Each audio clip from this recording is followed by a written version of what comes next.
Welcome two माय YouTube channel NTC. आप देख रहे हैं न्यूज तक सिनेमा। सिनेमा की हर खबर सबसे पहले आप तक, तो आप इस चैनल को सब्सक्राइब कर डालें, बेल आइकन वाली घंटी जरूर दबा दें ताकि सिनेमा की सारी खबरें देखें आप सबसे। अरे खिलौने वाला खेल खिलौना कोई ले लो रे। अरे खिलौने वाला खेल खिलौना कोई ले लो रे।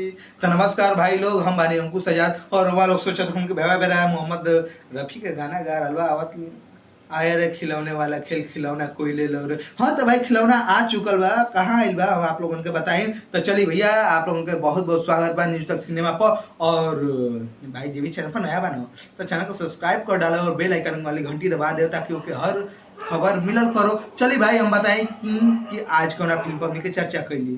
तो फिल्म के नाम बा भोजपुरी फिल्म खिलौना, जेका ऑलरेडी हम पहले एगो वीडियो बना चुकल बानी बहुत पहले के 3 महीने पहले बनेला नहीं हम।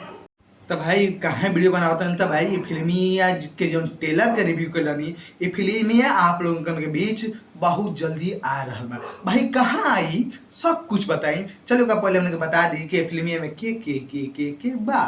तो फिल्मिया के निर्देशक बाड़े M.I. राज, निर्माता यानी माफ कर निर्माता नहीं का निर्मात्री बाड़ी माया यादव। यानी हाँ आप लोग सही सुनिए, भोजपुरी फिल्म अभिनेत्री माया यादव यानी फिल्म के निर्मात्री बाड़ी।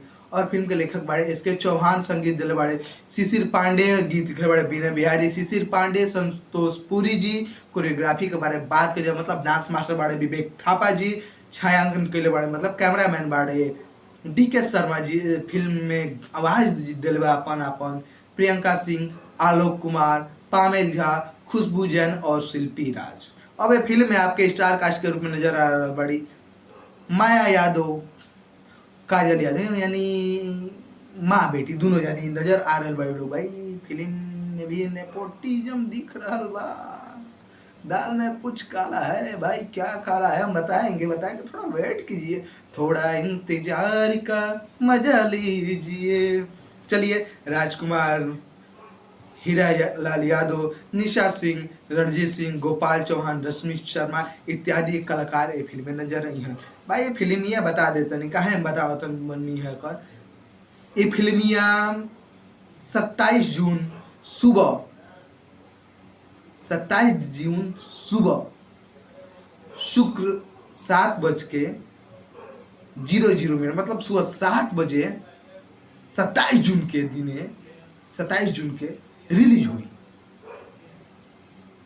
भाई ये फिल्म 27 जून 2025 सुबह 7 बजे यूट्यूब पर रिलीज हो रहा है। भाई बता दी कहाँ रिलीज हुई, तो कैप्टन वॉच हिट्स पर आप लोग जाके देख सकें। अगर आप लोग नहीं ढूंढ पावत तो फिल्म का लिंक हम नीचे दे दिल बानी, आप लोग ये जाके देख सकें। और हमके दी इजाजत वापस जाए खातिर, दूसर का न्यूज करे खातिर और दूसर का कहानी लिए खातिर। बाकी आप लोग ऐसे ही देखते हैं न्यूज तक सिनेमा और हमके दी इजाजत। नमस्कार, जय भोजपुरिया समाज।